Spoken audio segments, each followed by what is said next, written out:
চলে আসো ভাঙনের ছেলেরা। আচ্ছা, এখন আমরা বয়ানটা শেষ করবো, কারণ অনেকটা সময় লাগবে। আপনাদের সামনে বক্তব্য রাখবেন ইন্ডিয়ান সেকুলার ফ্রন্টের চেয়ারম্যান তথা ভাঙন বিধানসভার বিধায়ক, আজকের অনুষ্ঠানের প্রধান অতিথি পিজ্জাদা নওশাদ।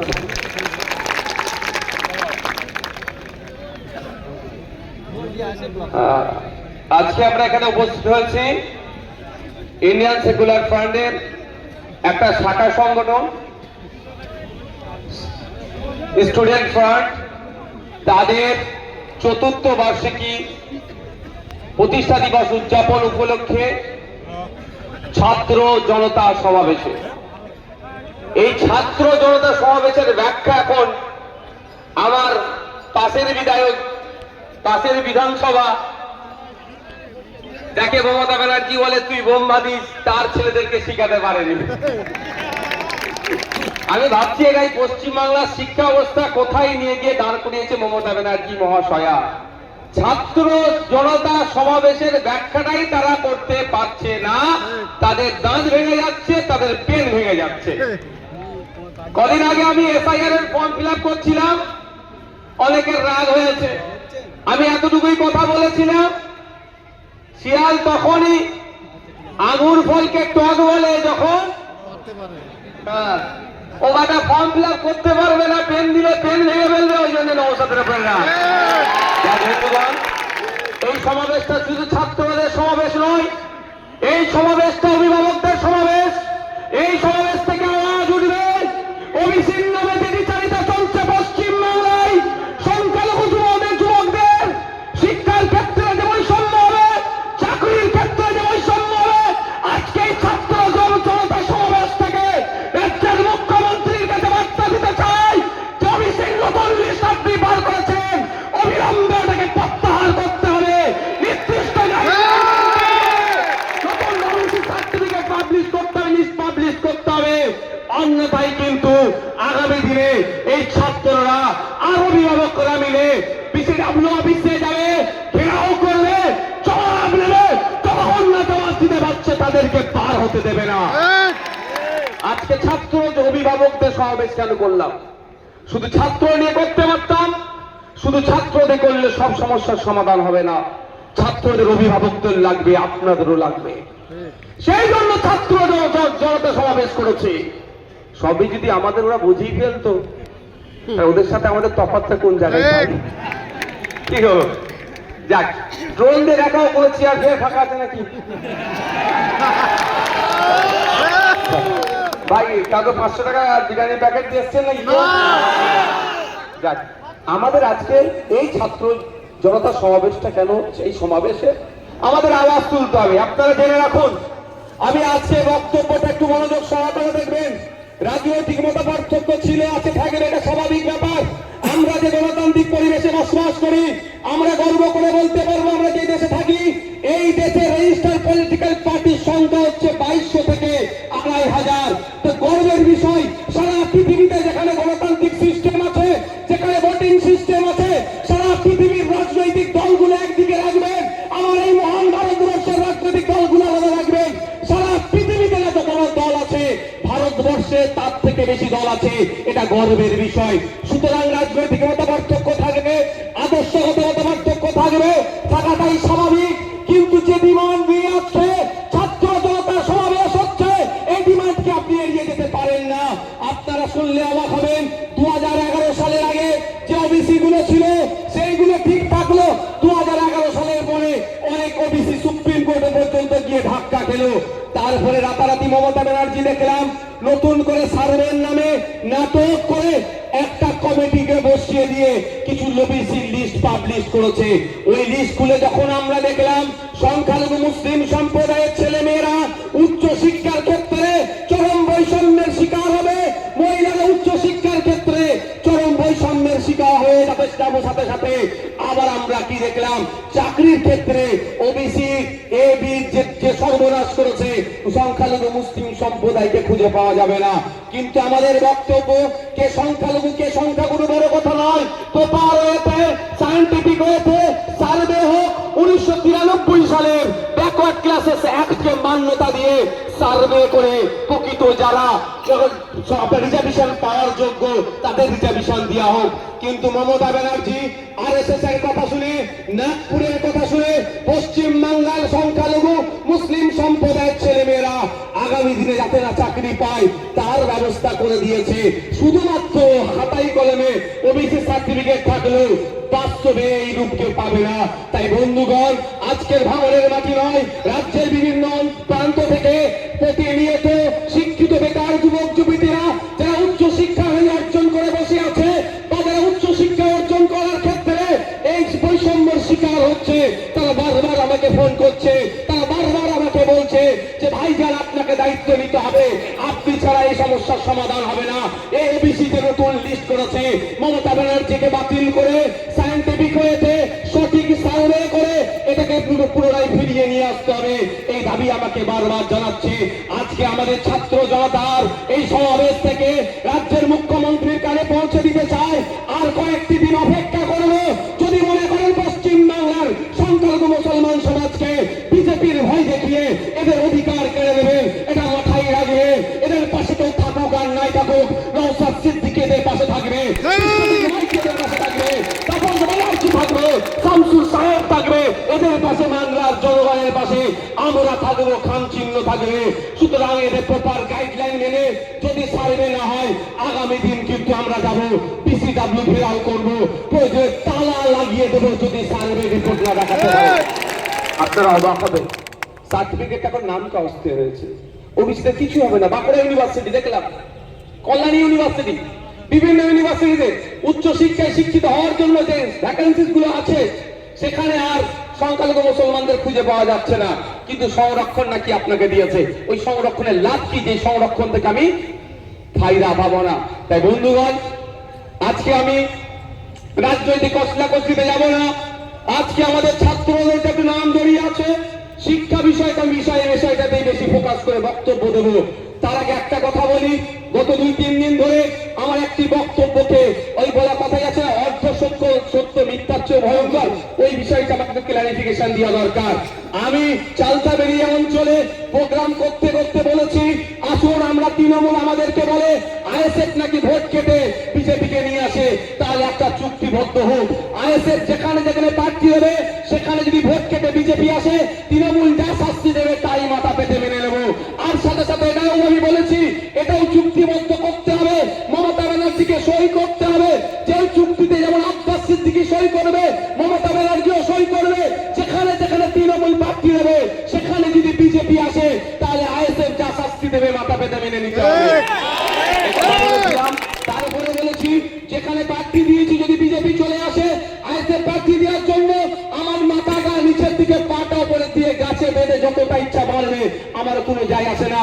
কিন্তু আর আমরাও দেখে নেব, যদি কোনো জায়গাতে এই চুক্তি করার পরে দেখেছি তৃণমূল ভোট দিয়ে বিজেপিকে নিয়ে এসছে, প্রার্থী দিয়ে বিজেপিকে নিয়ে আসছে, তাহলে তো কাঁচা কঞ্চিতে তেল লাগিয়ে রাখতে হবে। কথা আমি বলেছি।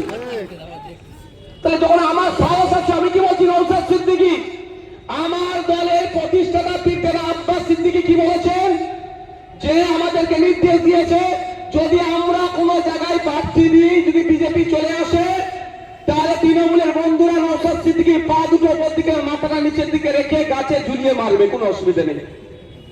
আর আমরা বলেছি যদি তোমাদের জায়গায় বিজেপি চলে আসে, কাঁচা কঞ্চিতে তেল লাগিয়ে ভয় খেয়ে গেছে। দেখছেন ভয় কি আছে ভাই? যদি আমরা বিজেপিকে আনার চেষ্টা করি তাহলে তো ওনারাই এই সুযোগ তো জানো। এই কথাটাকে ভুল ব্যাখ্যা হচ্ছে। আমি চুক্তি করার কথা, আমি কোনোদিন মারপিটের কথা কোনোদিন বলেছি আর বলবো না। আমি শুধু কাঁচা কঞ্চির কথা বলেছিলাম, যেটা প্রকাশ হোক।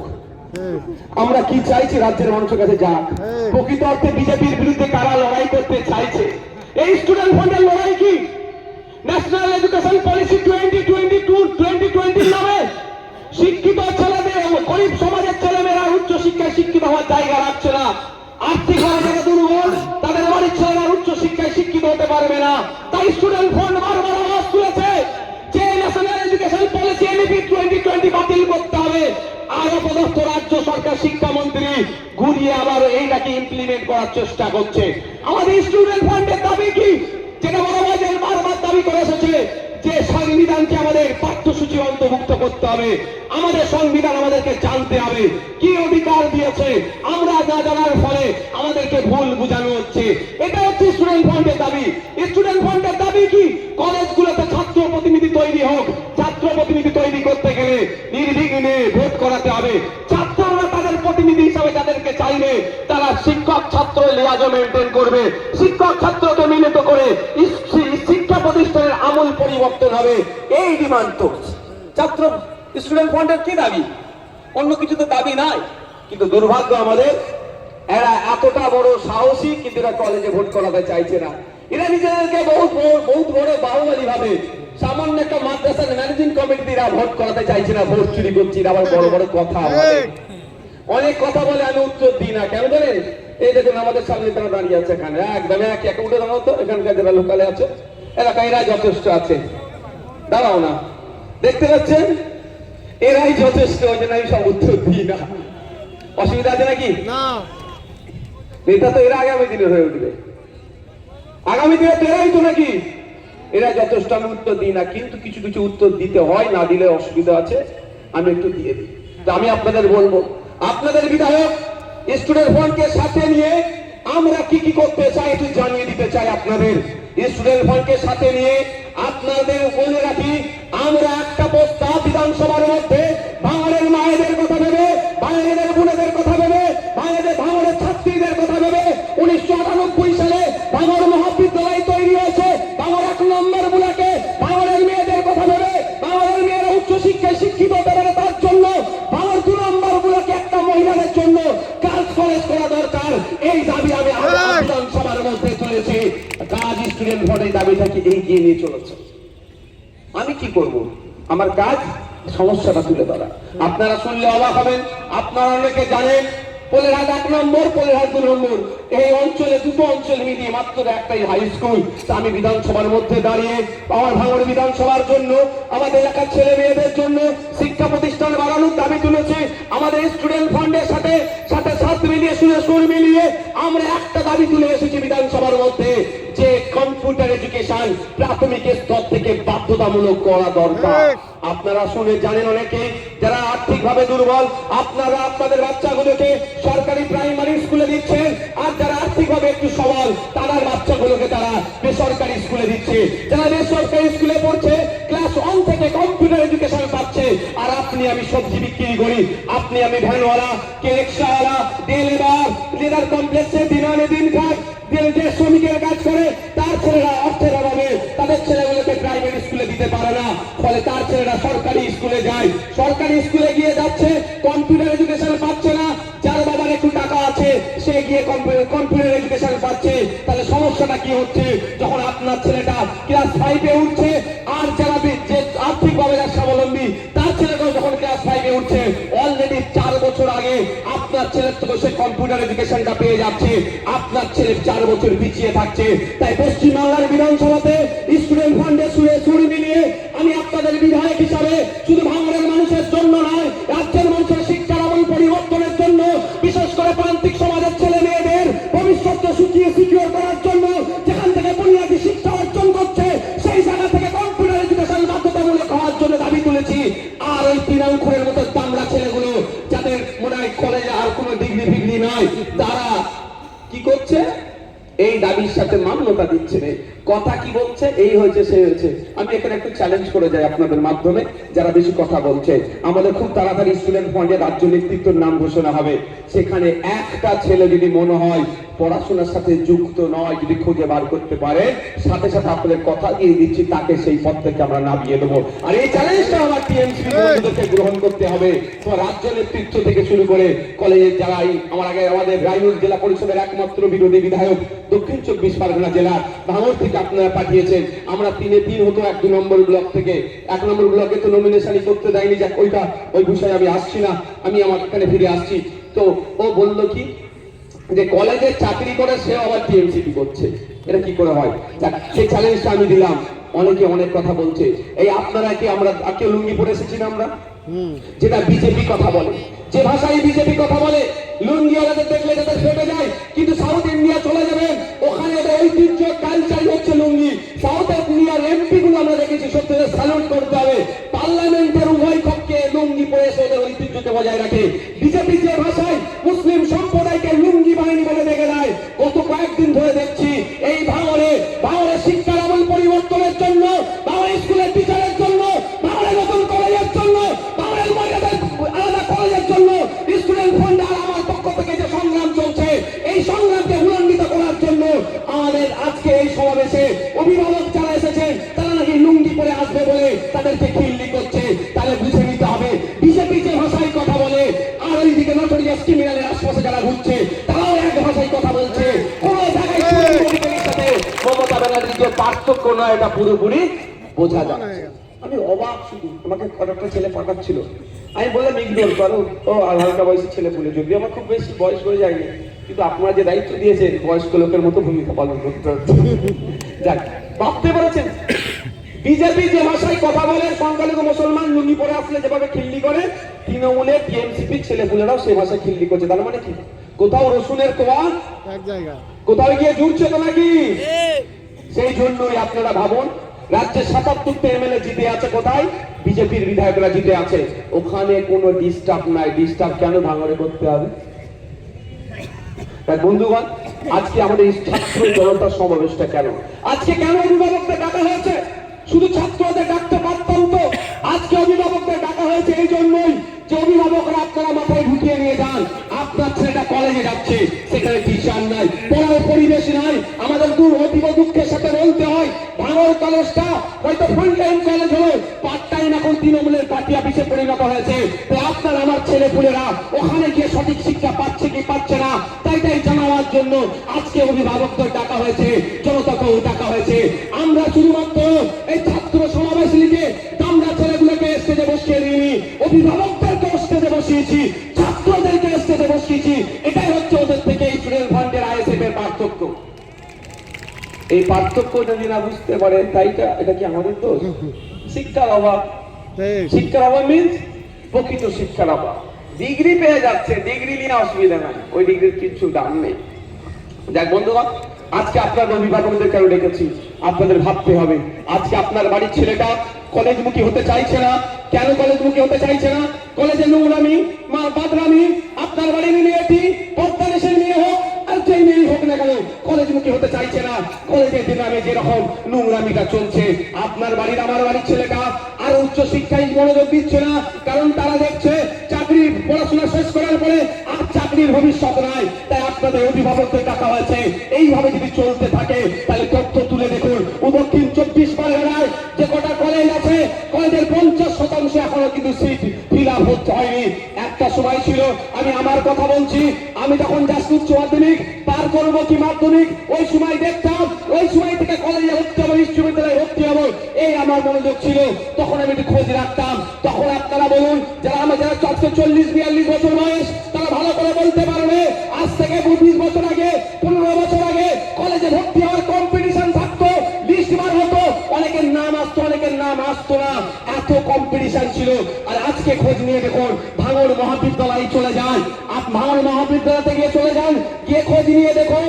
গত বছরে আমি বিধানসভাতে 2024 সালে আমি এই 2025 সালে বিধানসভাতে আমি বলেছি, খোঁজ নিয়ে দেখুন যে ক্যালকাটা ইউনিভার্সিটিতে 30% ছেলে মেয়েরা ভর্তি হয়নি। অর্থাৎ 100টা টোটাল ক্যালকাটা ইউনিভার্সিটির সিট থাকলে সেখানে 70টা ফিল আপ হয়েছে, 30টা ফিল আপ হয়নি। আর একটা সময় ছিল ওই ক্যালকাটা ইউনিভার্সিটিতে ভর্তি হওয়ার জন্য কম্পিটিশন হতো, ভাঙড় কলেজে অনার্স নেওয়ার জন্য লড়াই হতো, কার কত নাম্বার আছে এই লড়াই হতো। আর আজকে খোঁজ নিয়ে দেখুন, ভাঙড় কলেজের কথাই বলছি, বা ক্যালকাটা ইউনিভার্সিটি হোক বা রাজ্যের যে কোনো ইউনিভার্সিটি খোঁজ নিয়ে দেখুন, সরকারি ইউনিভার্সিটির অবস্থা ধ্বংস হয়ে গিয়েছে। ওখানে খোঁজ নিয়ে দেখতে পাবেন ওখানে কোনো ওই রকম আর নাই, সিট খালি আছে।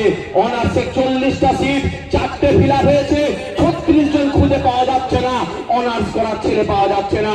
কিন্তু আপনাকে ভাবতে হবে, ক্ষতি কিন্তু সরকার নয়। সরকার আজকে আছে, কালকে নাও থাকতে পারে, আপনি কালকে সরকারে আসতে পারেন, কিন্তু আপনার ছেলেটা উচ্চ শিক্ষা থেকে যে মুখ ফিরিয়ে নিচ্ছে, এটা ক্ষতি আপনার আমার হচ্ছে। তাই আপনাকে আমাকে এগিয়ে আসতে হবে। শুধু ছাত্ররা সমাবেশে আসলে হবে না, তার অভিভাবককে ওই জন্য ডেকে নিয়ে এসেছে। তার অভিভাবককে জানাতে চাইছি যে আগামী দিনগুলোতে শিক্ষার মান যদি আপনারা পরিবর্তন করতে চান, শিক্ষা প্রতিষ্ঠান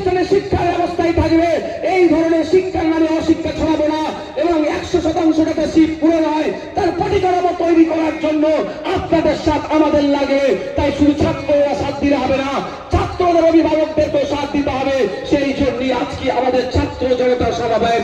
এই ছাত্র জনতা সমাবেশে অনেকে সহ্য হচ্ছে না, কারণ তারা জানে কলেজটাতে তারা মদ্যপানের জায়গা করবে। অনেক প্রমাণ আছে কলেজের মধ্যে মহিলাকে রেপ করেছে, অনেক প্রমাণ আছে কলেজের মধ্যে গাঁজা সিগারেট খাচ্ছে, অনেক প্রমাণ আছে কলেজের মধ্যে চরম অন্যায় কাজ করছে, অনেক প্রমাণ আছে। যখন আমরা অভিভাবকরা আমাদের পাশে এসে দাঁড়াবে, কলেজ থেকে ওগুলো বন্ধ হয়ে যাবে। ওগুলো আমরা কলেজের মধ্যে করতে দেব না। শিক্ষার জায়গা শিক্ষা হোক, আরো ভালোভাবে কিভাবে শিক্ষা হবে, আরো বেশি করে ডিপার্টমেন্ট কিভাবে খুলবে, আরো ভালো ভালো ফ্যাকাল্টিস কিভাবে আসবে, তার আলোচনা হবে। সেই জন্য ওরা সহ্য করতে পারছে না, আমাদের ছাত্র জনতা সমাবেশকে ভুলণ্ডিত করার জন্য মিসগাইড করছে। তবে একটা কথা আপনাদের বলি, আমরা আমাদের নতুন করে বলতে লাগবে না, শুধু রিমাইন্ড দেবো আপনাদের। কথাই আছে না, অন্ধকার জগতের প্রাণীকে আলো পছন্দ হয় না। কি গো, বুঝতে পারো? অন্ধকার জগতের প্রাণীর আলোকে তারা পছন্দ করে না, কি হয়, ভয় লাগে। আজকে আপনি পশ্চিম বাংলায় গার্জেনরা আসছেন, জানতে হবে। গার্জেনদেরকে এই জন্য ডেকে নিয়ে এসেছি আমরা। শুধু ছাত্রকে দিয়ে ছেড়ে দিলে হবে না, গার্জেনদের মাথায় ঢুকাতে হবে। তাই গার্জেনদেরকেও ডাকা হয়েছে, জনতাকেও ডাকা হয়েছে। 2012 সাল থেকে 2024 সাল এই সময়ে পশ্চিম বাংলাতে প্রায় 25,000 স্কুল বন্ধ হয়ে গেছে। ওই 25,000 প্রাথমিক স্কুলগুলো কোথায়? এই ভাঙড়ে না হলো পশ্চিম বাংলার বিভিন্ন প্রান্তে আছে। ওই স্কুলগুলোতে কারা পড়াশোনা করে? যারা দিন আনে দিন খায়, যাদের মজুরি 250-300 টাকা, তাদের বাড়ির ছেলেরা কৃষক, লেবার, আপনার যারা আছেন আর্থিকভাবে যারা দুর্বল, তাদের বাড়ির ছেলেরা ওই 25,000 স্কুলে পড়াশোনা করতো। যখন ওই 25,000 স্কুল বন্ধ হয়ে গেছে, তারা কি টাকা দিয়ে আর প্রাইভেট স্কুলে পড়াতে পারবে? ক্ষতি কার হচ্ছে? আপনার আমার ক্ষতি হচ্ছে। তাই আপনাকে আমাকে এক জায়গায় থাকতে হবে, এক জায়গায় থেকে আওয়াজ তুলতে হবে। তাই আপনাদেরকে আজকে ডাকা হয়েছে। আপনি অবাক হবেন, শুভেন্দু অধিকারী বড় বড় গল্প দেয়, হিন্দু হিন্দু ভাই ভাইয়ের গল্প দেয়।